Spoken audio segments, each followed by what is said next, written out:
கிறிஸ்துவுக்குள் அன்பான கர்த்தருடைய பிள்ளைகளே, இன்றைய வேத வசனமும் ஜெபமும் சங்கீதங்களின் புஸ்தகம் 84 சங்கீதம் 1-2 வசனங்கள்.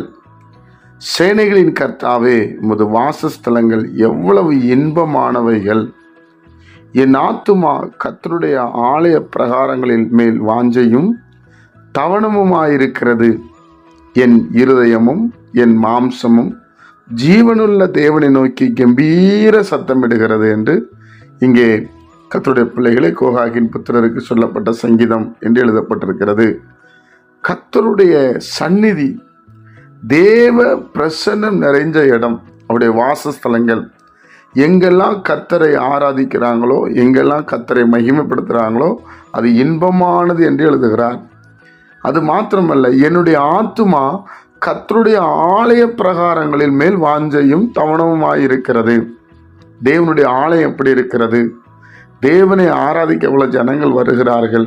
எப்படி ஆராதிக்கிறார்கள்? அவர் மகிமைப்படுகிறாரா? அந்த ஆராதிக்கும் போது என் தேவனை நோக்கி கம்பீர சத்தமிடுகிறது என்று சொல்லப்பட்டிருக்கிறது. என் அன்பு கர்த்தருடைய பிள்ளைகளே, நம்ம ஆத்துமா அப்படி இருக்கா? ஆண்டோடைய பிரசன்னத்தில் இருக்கா? இவ்வளவுதான் வேலைக்கு போனாலும், என்னதான் நீங்கள் வியாபாரம் பண்ணினாலும், என்ன நடந்தாலும் உங்கள் ஆத்மா கர்த்தரை நோக்கி கதறுகிறதா? யோசிச்சு பாருங்க. அவருடைய வாசஸ்தலம் இன்பமானவைகளாம்.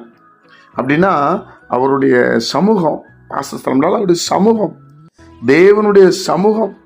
அதை நம்ம விரும்புகிறோமா? போகணும்னு நம்புகிறோமா? தேவனுடைய பிள்ளைகளே, அதை மாத்திரம் நம்ம விடாதிருந்தால் நம்ம மகிழ்ச்சியாக இருப்போம். அப்படி நினைச்சு பார்க்கணும். கர்த்தருடைய சமூகத்துக்கு போக வேண்டும், தேவனுடைய பிரசன்னத்தில் இருக்க வேண்டும் என்று சொல்லி நாம் முயற்சி செய்து அதிலே நாம் போக வேண்டும். அதைத்தான் கர்த்தர் விரும்புகிறார்.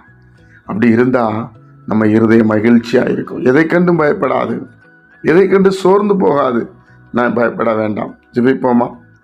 பரிசுத்த பிதாவே, உம்முடைய குமாரன் இயேசு கிறிஸ்துவின் நாமத்தில் வருகிறோம். நீர் இந்த பூமிக்கு உம்முடைய மகனை, குமாரனை அனுப்பி ஜனங்கள் ரட்சிப்புக்காக உயிரை கொடுக்க வைத்தீரப்பா.